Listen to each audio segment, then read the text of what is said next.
This is Where We Live from Connecticut Public Radio. I'm Patrick Scahill. When was the last time you baked something, say a batch of cookies? Your recipe likely called for baking powder or baking soda. Those leavening agents are basically bubble makers that help rise crepes into cakes. But these options weren't always kitchen staples. When baking powder was finally discovered in the 19th century, there was an epic industry showdown over the rights to produce it, and Connecticut was a key player. Later this hour, we'll hear from Darien First Selectman Monica McNally to discuss the town's $85 million purchase of Great Island. That 63-acre property has a long link to a baking powder tycoon, William Ziegler. To help us dig deeper into this history today, we are welcoming Linda Civitello. She's a food historian and the author of Baking Powder Wars, the Cutthroat Food Fight that Revolutionized Cooking. History buffs, bakers, call in and share your favorite recipe. Have you ever tried to bake without baking powder? How'd that go?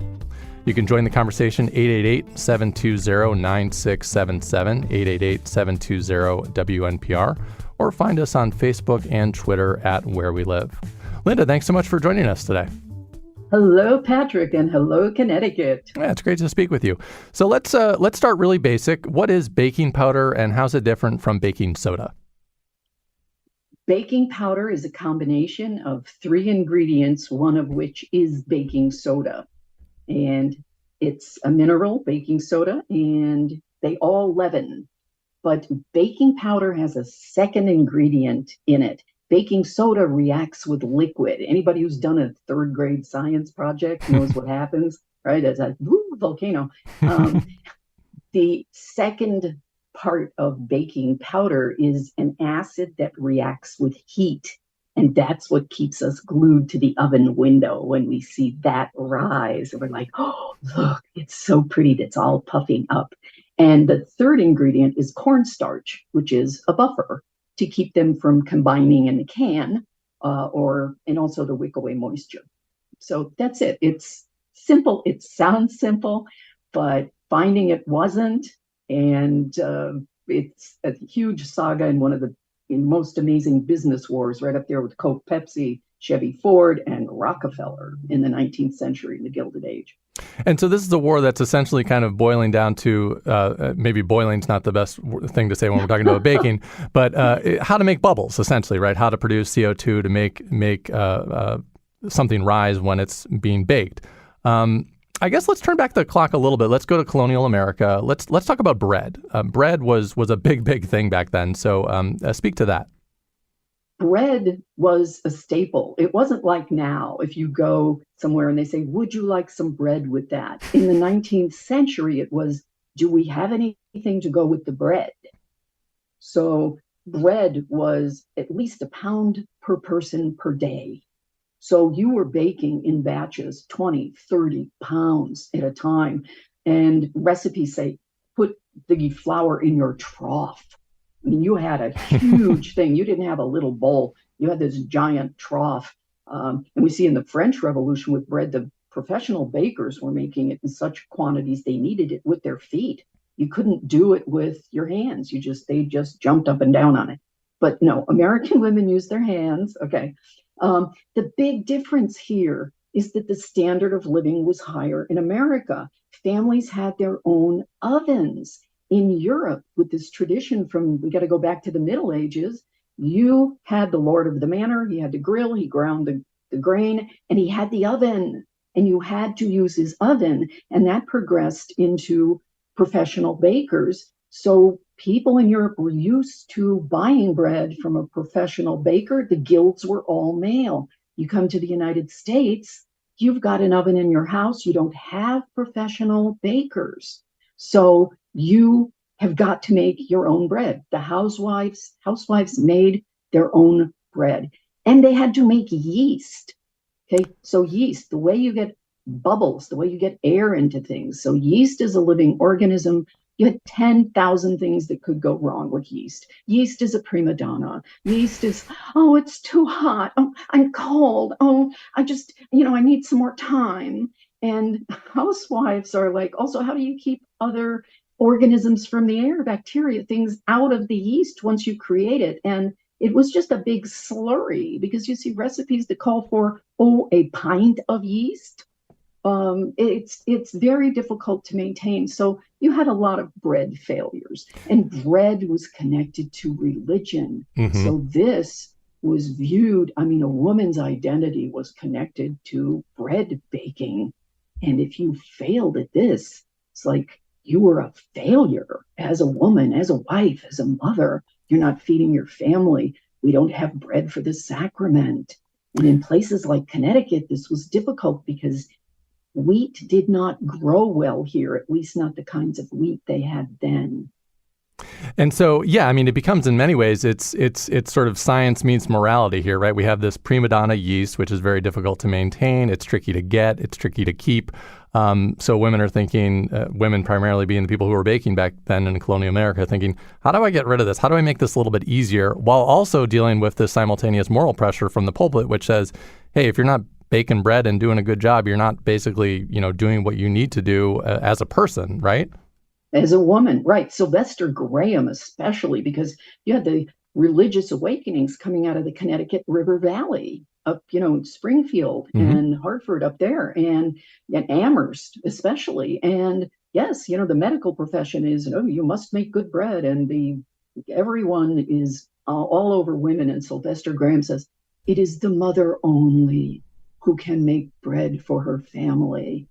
So women are, please, I got to find a shortcut to this. And they are looking at everything. At one point, they try smelling salts. And I think it's got to be because, well, okay, you fell down and this got you up. Maybe it can get the bread up. How often? Well, I don't know. The equivalent now is not the same where we had these TikTok challenges, go put NyQuil in food or something, which, are terrible. It's a bad idea. But going to your medicine cabinet and modern yeast, I just want to say modern yeast is very different from the yeast they had then. Also, women were the brewers. We did not have professional breweries. So women made beer. They made beer out of everything. They made wintergreen beer and they made herbal beer. They made all kinds of beer, and they would use what they called the emptyings, the dregs from this, as yeast, to make yeast or to leaven things. So that was it. The only other way you could get air, and people still do this, into bread or cake is beat the eggs.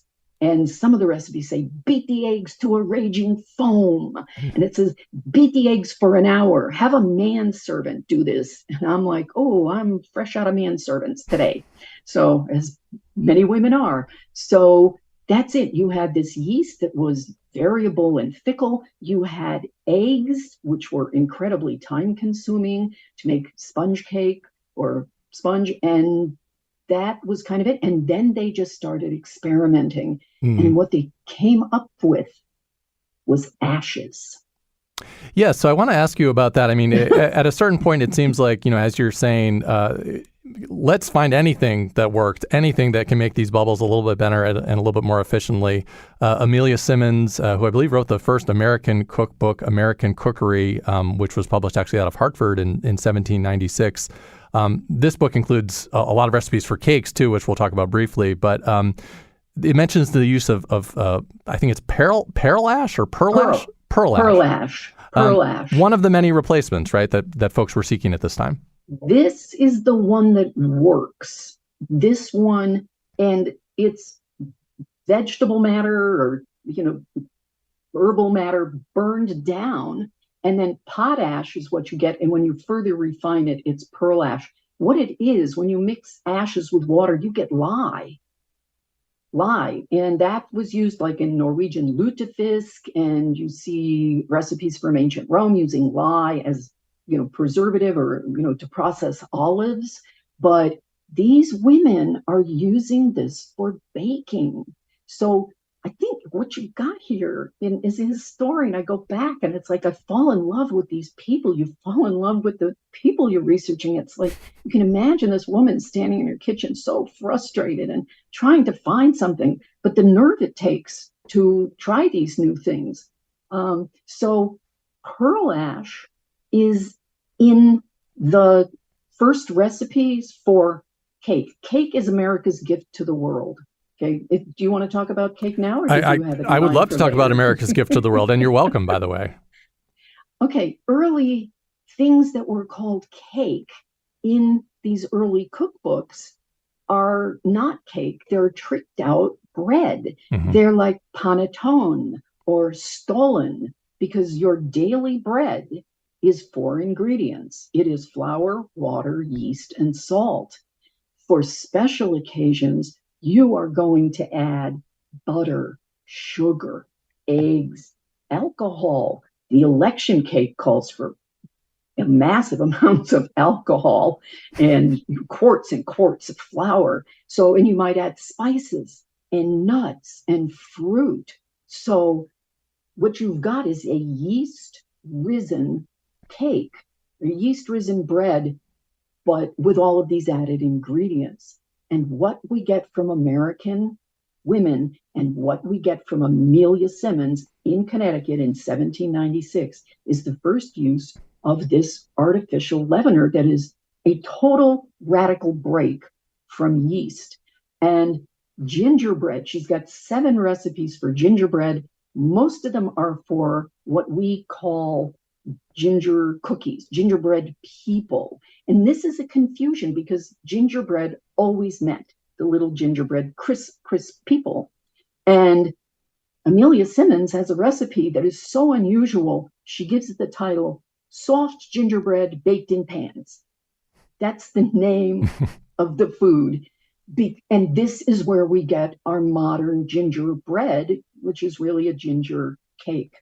And also the first recipe for the word cookie, which is the Dutch diminutive of cake.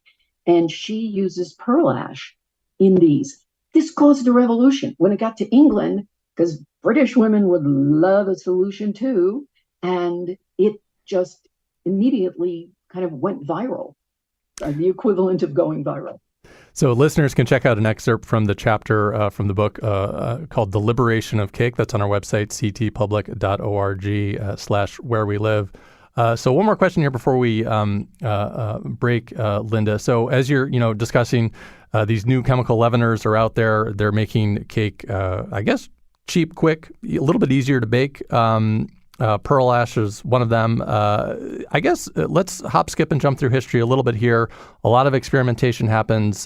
Take us to baking powder. And I know we're going to sort of spring into separate paths from there because there's lots of different types of it. But bring us from pearl ash to baking powder. How do we get there? Well, pearl ash had a big drawback, which is in some of the other things they tried, which were if they spilled on the floor, the cookbooks say, don't let it stay there for any length of time because it will strip the paint off the floorboards. So that's a drawback. Yeah, they're still looking for something else. It was a professor of chemistry at Harvard who patented the first baking powder recipe. And he said he wanted to do it to put additives back into cake because by then flour had already become so refined that he wanted to add it in nutrition back in, and his formula used a calcium-based thing. It was actually based on bones, but he was the one who came up with cornstarch, and now he goes like cornstarch, like okay, yeah, that's like a big invention. It was in the 1840s and 1850s. It was brand new technology, cornstarch, new technology coming soon to you. So he had the baking soda, which by 1844, we get Arm & Hammer, still baking soda. He came up with cornstarch. His name was Horsford, and he patented this, and he added an acid. So that's the basic baking powder formula, 1856. And then the Civil War intervenes, and after the Civil War is when the baking powder war really takes off. And so we're going to get into that war of food and baking powder after the break here. Food historian Linda Civitello, stay with us. After this, we will be back. History buffs, bakers, we want to hear from you. Have you ever tried, either on purpose or not, I guess, to make a baking powder-free recipe? I know I've tried not on purpose, and it's not gone well. Give us a call. Let us know how that went. 888-720-9677, 888-720-WNPR, or find us on Facebook and Twitter at Where We Live.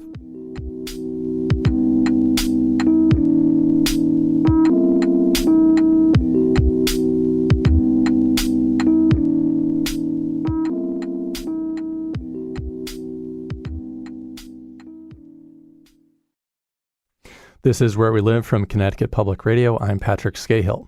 This hour, we're going back in time to explore the once booming baking powder industry in Connecticut. Our guide this hour is Linda Civitello, a food historian and the author of Baking Powder Wars, the Cutthroat Food Fight that Revolutionized Cooking. You can join the conversation, 888-720-9677, 888-720-WNPR, or find us online at Where We Live. So, Linda, let's get back into it here. The baking powder wars are about to break out. We've sort of established for the break here what baking powder is, and it was a long road to get there. Today, we don't really think about it, right? We just sort of grab it out of our cupboard and put it in whatever we're making. But how did this basically erupt into a food fight here in America? Well, first of all, baking powder is the opposite of yeast. Yeast is fickle, and baking powder just says, hot, cold, wet, dry. I don't care. I am not temperature sensitive. I am not, weather, climate sensitive. Just let me at it. So there is money to be made here because housewives go wild for this. An early way that they made their own baking powder in home was cream of tartar, which is a byproduct of winemaking, and baking soda. And you might still, if you pull up old recipes now, you have old recipes and you're going, oh, well, I have baking soda, but cream of tartar, that's just a prototype of baking powder and it was a weaker prototype. So in the 1860s, William Ziegler, who was in Indiana at the time, there was a pharmacy in Indiana. Anyway, in New York, they moved to New York because that's where business is happening. William Ziegler's a salesman, and he becomes then the head of Royal Baking Powder. And he also has a place later on in Greenwich, which you'll be talking more about later, I think, Patrick. Mm-hmm. And Royal Baking Powder decides that they are going to knock all of the competition out through advertising. So they send someone to the library, and what they come up with is all the other baking powders are poison. And you could say this at the time, right? You had all kinds of medicines that were advertising that they cured cancer and headaches and whatever. And, they were like 25% right. alcohol. And I mean, and worth noting at the time, right? There's no regulatory oversight for this. So I can kind of publish and say anything I want, right? Right.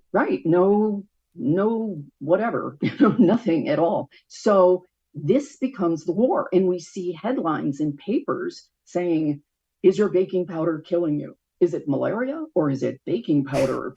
And people are getting scared. So, and these are above the fold because Royal had contracts with 5,000 to 6,000 newspapers. And we see massive numbers of newspapers in the United States then. And they printed this as Royal paid them to print these above the fold as straight news. And they also had contracts with newspapers that said, no one can print a rebuttal. So even if you named people who were supposedly injured by your competitor's baking powder, it didn't matter because they would write in and the doctors would write in and say, this didn't happen. Nobody got hurt. And it's like, we can't publish it.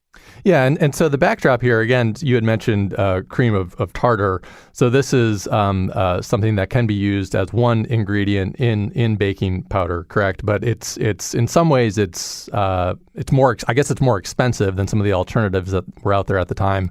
It's also just not really as good, right? So it's sort of like Royal was thinking, okay, we're sort of in this hole with this product. How do we kind of claw our way out of it? And then they start to look at newspapers and they look elsewhere as well.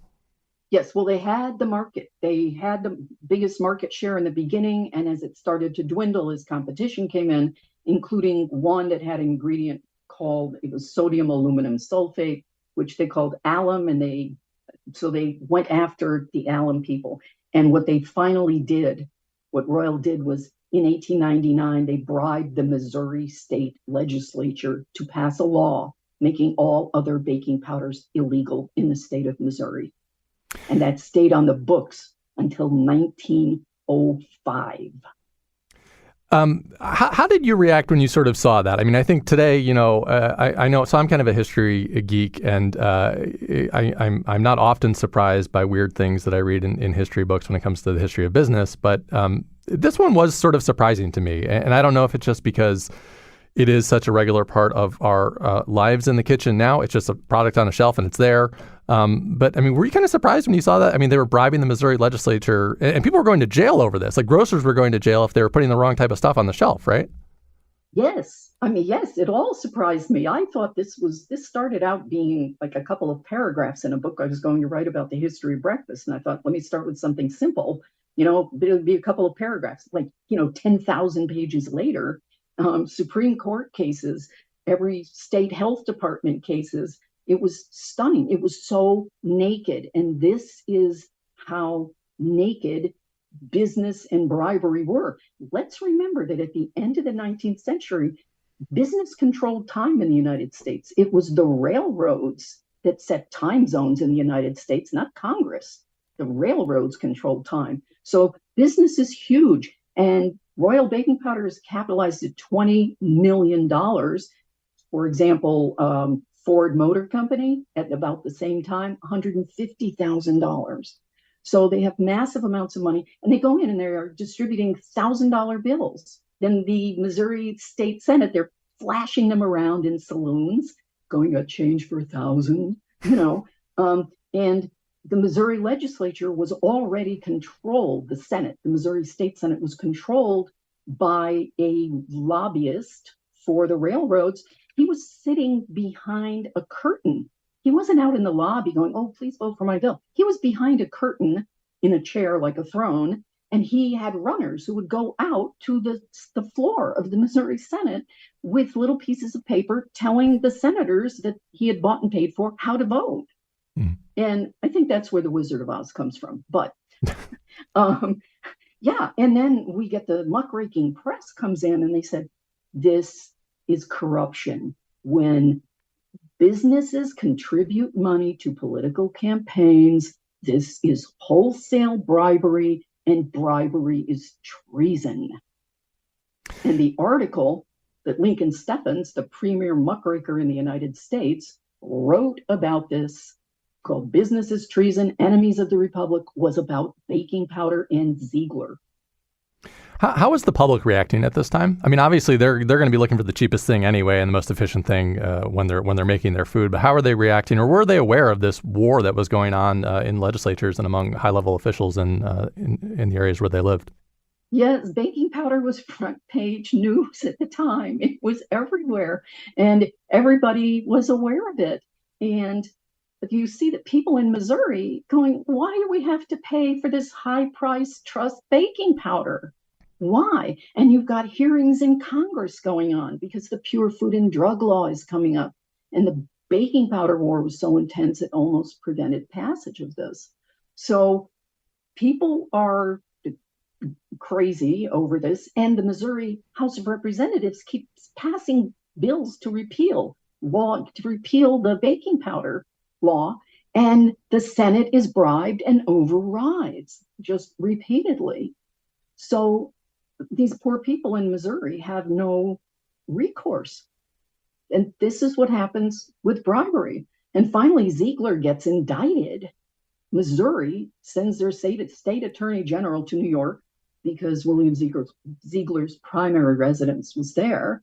And the governor of New York refuses to extradite him. This is very unusual, very unusual. Governors usually respond, the affirmative.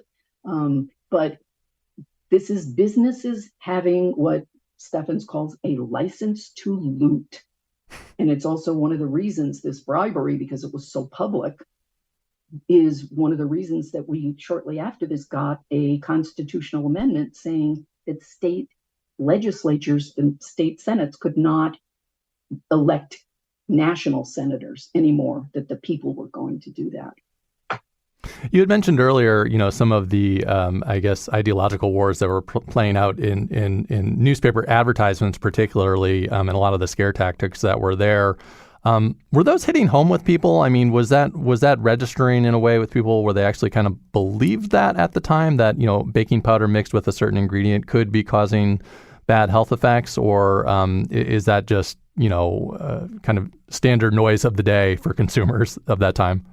They did, and then the alum baking powders countered that Royals formula caused kidney disease. I mean, there was so much floating around, and every federal agency got involved. So did the Home Economists. The Home Economics Association was founded in 1899 in Lake Placid. So women, this very involved. The problem in the cookbooks is you need twice as much of Royal as the other baking powders. So if some of you out there have old recipes or old family recipes or clippings, and you get this fail, what happens when you put too much baking powder in something like a muffin is it will rise up and then it will crust and fall over, and it looks like a little elf hat. It's got this little bump on the top and it tastes bad. So that's it. There is chaos in the cookbooks here. Women are fighting over this and they don't know what to do. And then, congressional hearings. And then finally, this is where double acting comes from. People always go, what is double acting baking powder? This was advertising by Calumet baking powder to say, this once in the bowl, the baking soda with the liquid, and then in the oven. And Royal was a single acting baking powder, and they couldn't counter that. So that was the beginning of the fall. Yeah, so I was going to ask you to sort of take us there next. So I was curious, kind of, I guess, what happened in Missouri, first of all. Like, let's button that up. So I'm assuming at some point these laws were repealed. 1905, it was finally repealed.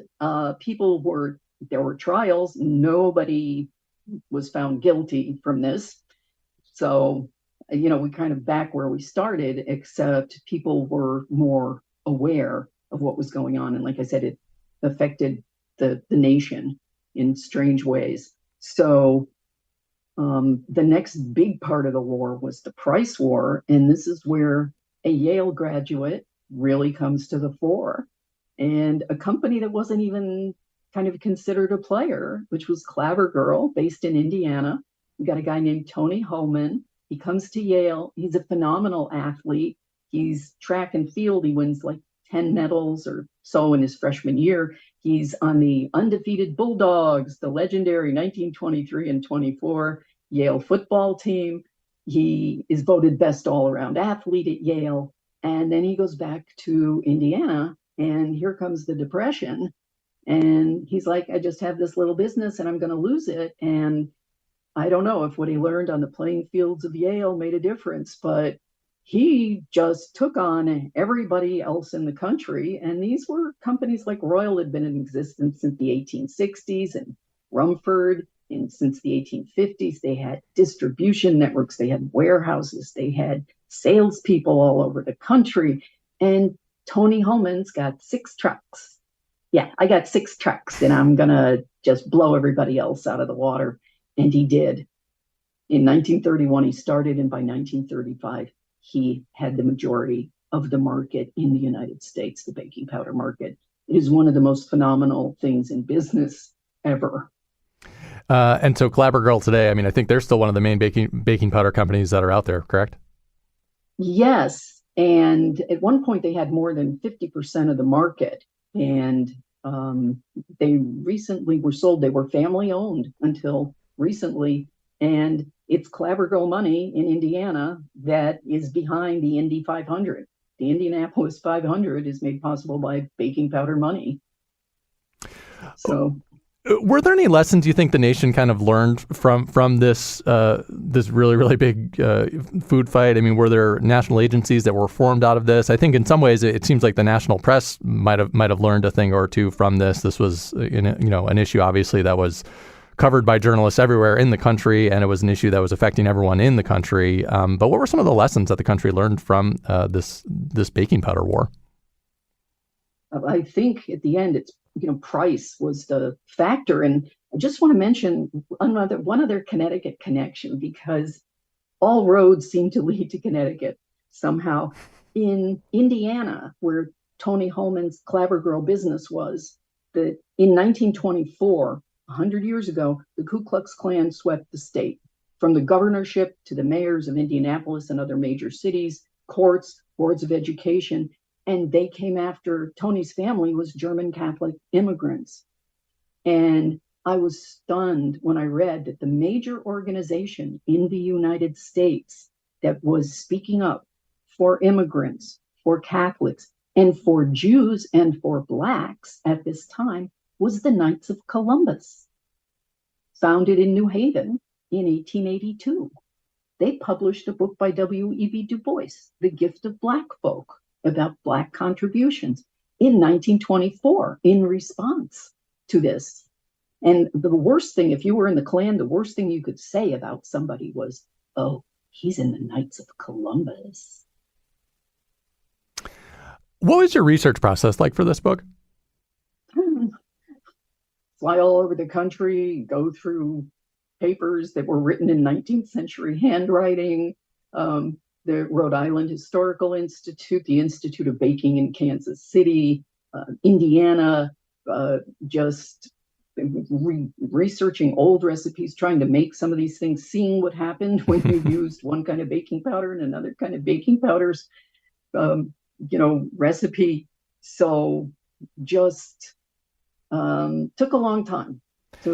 Yeah, I mean, I guess I ask from the standpoint of when I think of recipes and my family's history of recipes, it's something written down on an index card 50 years ago that my mom might be able to dig out from the cabinet, right? Like how well preserved is the record of just what people were doing, particularly when we look back to, colonial America? Was this stuff written down, or was it more passed by oral tradition? Oh, that's an excellent point, because recipes, everybody goes, oh, those are old recipes. They don't have amounts. They don't have things, they're so vague. They were not. The women who wrote these books for publication were crystal clear, and everything was by weight. It was all, pounds of this, pound of that. That's where you get pound cake, a pound of this, a pound of that. But then Americans started moving across the country, and you're not going to take a big old scale and a covered wagon, but everybody's got a cup and a spoon. Except the problem there is those cups and those spoons are not identical. So again, huge variation. But for example, there's a cookbook published in 1836 in New Haven that has a recipe that I tried that I didn't even need to adjust. Mm-hmm. It makes a delicious cookie. And it's called a spice snap.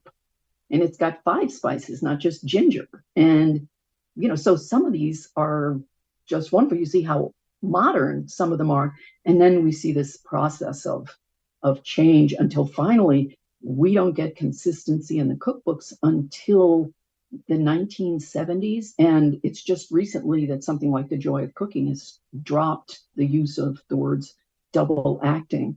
But baking powder is the reason that the phrase flat as a pancake has no meaning for Americans. Yeah, and I guess just quickly talk about that. So I had pancakes this weekend with my son, and I hadn't really thought about the fact that they were fluffy was in large part because baking powder is in there. I don't know, Linda, if you've tried to make pancakes without baking powder, but they're generally, disappointing. They're a crepe. It's a crepe, Yeah. Which means crisp in French. It's flat, and that has its own use. But baking powder, you can make pancakes without eggs. Just beef up the baking powder. And that's what happened. We saw this during World War I when, recipes, things were rationed. It's like, just bump up your baking powder. But America's bread is baking powder biscuits. That's America's little black dress of food. You can dress that up. You can dress it down. If you just drop it, it's more rustic looking. And if you roll it a little and cut it out, you can make squares out of it. You can make round out of it. You can cut it in half, make sliders. You can go sweet with it. You can go savory. So baking powder biscuit right there in the name. And cake.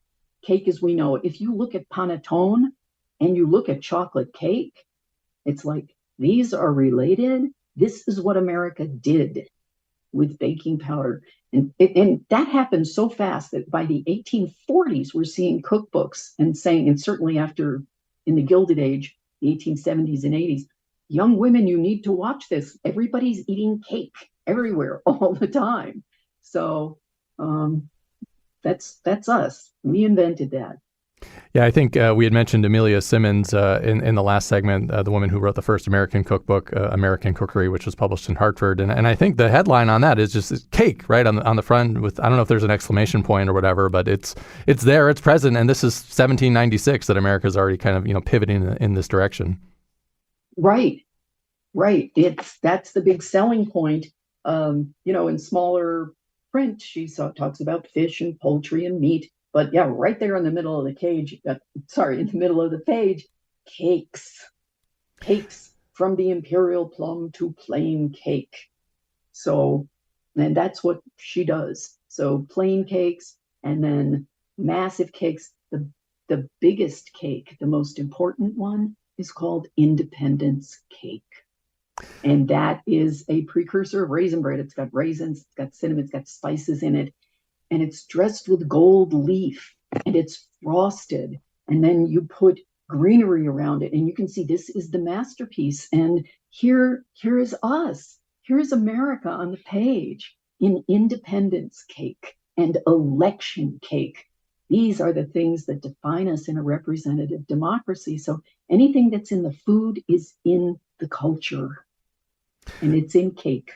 Yeah, one thing that I sort of gathered from your book, Linda, about baking powder was that this really is, in many ways, it's sort of the quintessential American culinary thing, right? I mean, it has a big history that's tied up with individualism and people baking in their own home, American desire for efficiency and getting things done quickly, and then of course there's all the economics that were at play here too. But I mean, I guess just as we think of what food really is the quintessential American thing. Baking powder, granted, is an ingredient, not a food, but it seems like it's right up there. It ranks right up there on the list. Birthday cake is an American invention. Happy birthday to you is an American invention. And we see these things spreading around the world because in Europe, with Catholic countries, you did not celebrate your own birthday. You celebrated your saint's day.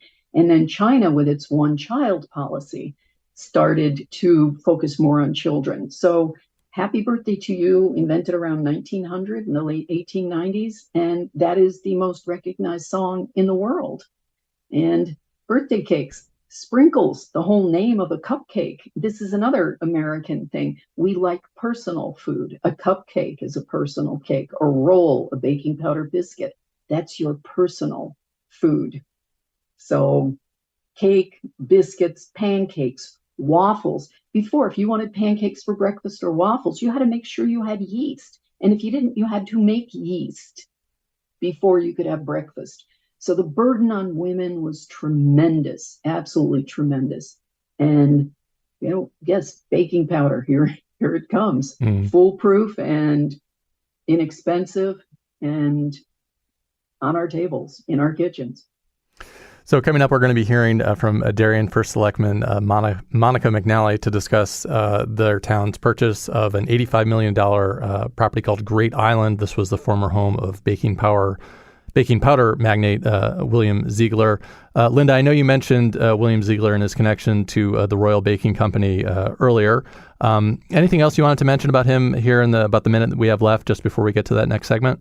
Well, the Ziegler family has been major donators and supporters of the blind community and vision, because William Ziegler's wife had a child from a previous marriage who was blind, and she was friends with Helen Keller. So the Ziegler Foundation for the Blind has been very important, and they endowed a chair at the Yale School of Medicine for vision studies. So very important in the state of Connecticut and very philanthropic. That's Linda Civitello, food historian and the author of Baking Powder Wars, the Cutthroat Food Fight that revolutionized cooking. Linda, I'd love it if you stay with us, but I want to say thanks in advance for you taking the time to join us today. Thank you. After a break, Darien First Selectman Monica McNally is going to join us. You can also join us if you want. Give us a call, 888-720-9677. That's 888-720-WNPR. Or find us online at Where We Live.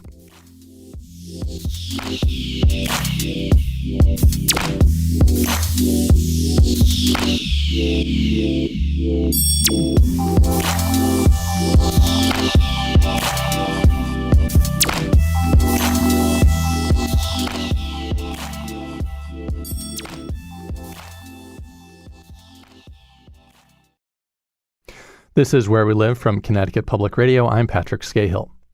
The coastal town of Darien recently purchased Great Island for $85 million, gaining 63 acres and more than a mile of coastline. Here to discuss is Monica McNally. She's Darien's first selectman. Monica, welcome to the show. Hi, Patrick. Thank you for having me. I'm really excited to be here. Yeah, thanks for coming on today. So tell us a bit about this purchase. So Great Island went up for sale in 2017, is my understanding, but the price dropped a little bit over time. Why was Darien interested in purchasing this property?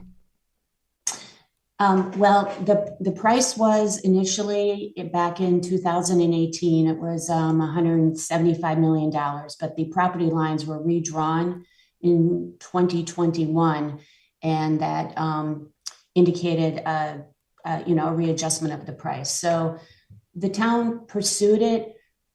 This is the last parcel of this size available in our town, and it is a really unique and beautiful place, really special for Long Island Sound. So, when we took a look at it, just the wildlife there, the views, the buildings, just models from a different era. It was something that we really needed to take a really hard look at. And we have a plan of conservation and development, which is kind of a blueprint for our town. And we do this every 10 years. And acquiring open space is a very high priority. And conservation of this really fragile environment was important to us as well. I'm assuming you've probably been out there. What do you see when you're there? What's on the island? So it's 60 acres plus or minus a quarter acre. So we'll call it 60 acres. And when you enter it, you'll see there are a couple of parcels on either side that are deeded open space, conservation oriented. So then once you get on the island itself, there are several buildings. There is the main house, which you can kind of see from the water. It's very large. It's a 13,000 square foot, 10 bedroom, 8 bathroom, 2 half bathroom, really, really large home with 2 villas on either side that are, complete homes in of themselves.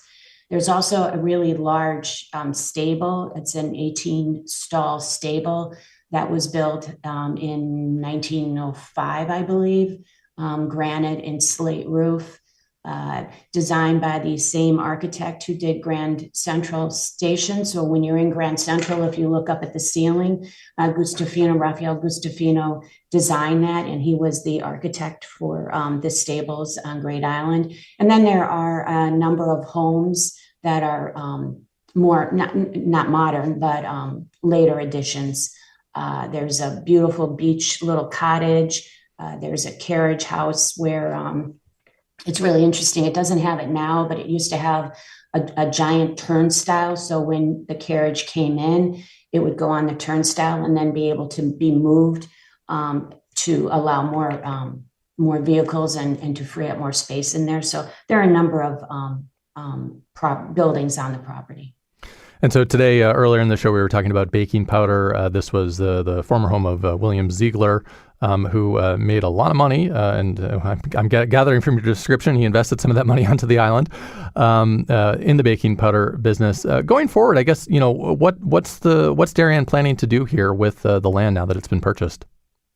Patrick, going back to William Ziegler, that I really appreciated. I was listening in on Linda's your discussion with Linda, and I learned a lot. So I'm hoping to be able to speak with her, and I'm looking forward to reading her book. And I'm hoping she'll share that. Linda, if you want to share that spice cookie recipe that you didn't need to adjust, very interested in that. Okay. And also the stables were built because for polo, he built polo fields there. Yes. The Zieglers were very interested in horses, and William Ziegler was actually an Olympic gold medalist in horseback riding, and he formed the equestrian team. And William Ziegler also was very ecologically oriented, and he was actually founded the Norwalk Maritime Museum as well. So, but Patrick, what was your question? You asked me what we're going to do. Yeah, so what are the plans with the land? Are you thinking conservation? Are you thinking housing? Are you thinking a mix? What's sort of the thought at this point? When we looked at the property, one of the things we did is we had an appraisal done, and it was based on they use the best use basis, which is just something that appraisers have to choose which model they use. And they modeled it after, they looked at 25 homes and what that would look like out there. So our goal is to acquire open space, and that's why we took a look at this. We looked at it really hard because it was a very expensive project.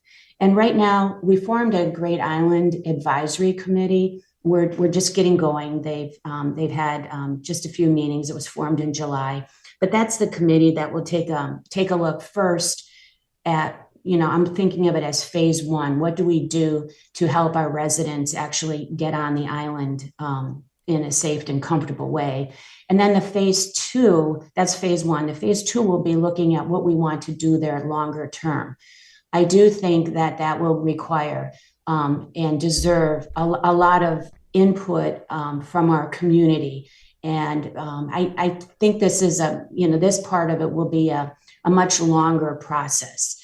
This phase one, I see, I think one of the earlier things we can do, there's 1.5 miles of beautiful coastline. I think walking trails will be one of the first things we try to work on for our residents to actually get out and enjoy the island.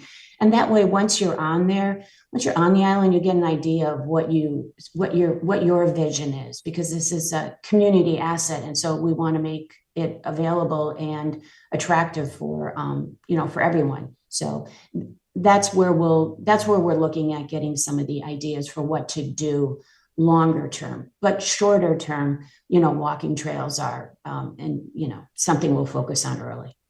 That's Darien First Selectman Monica McNally. Monica, thanks so much for coming on the show today and sharing your time with us. Absolutely. Thank you. Linda Civitello, I believe you're still on the line. Linda, I guess any parting thoughts on baking powder before we go here? Again, this is something that is so invisible to us today, but really did just create a true scientific revolution and bring a lot of money into Darien, apparently. So any final thoughts you want to leave with us today? We have about 30 seconds left. Yeah, one of the main uses of baking powder is that it can raise maize.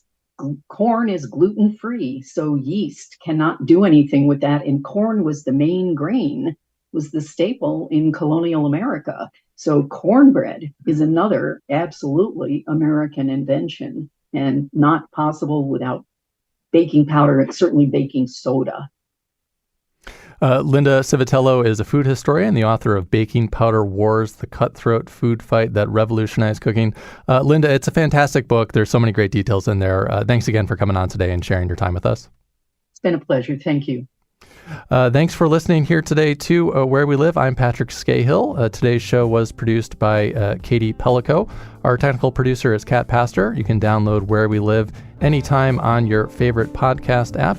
And thanks so much for listening.